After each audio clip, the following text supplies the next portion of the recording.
Want to safely add someone to manage your YouTube channel without giving away your password?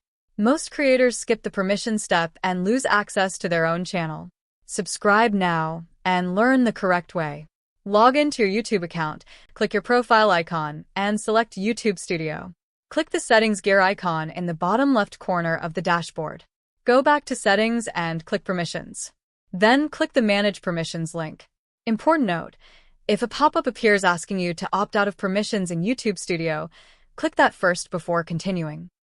Click the Invite Users icon, which looks like a plus sign. Enter the email address of the new Google account.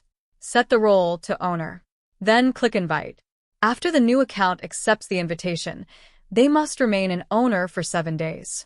After that, you can promote them to primary owner. Your channel ownership is now safely transferred. Hit subscribe, turn on the bell, and comment transfer below so I know this helped. Next video, I will show you how to recover a hacked YouTube channel. Subscribe now.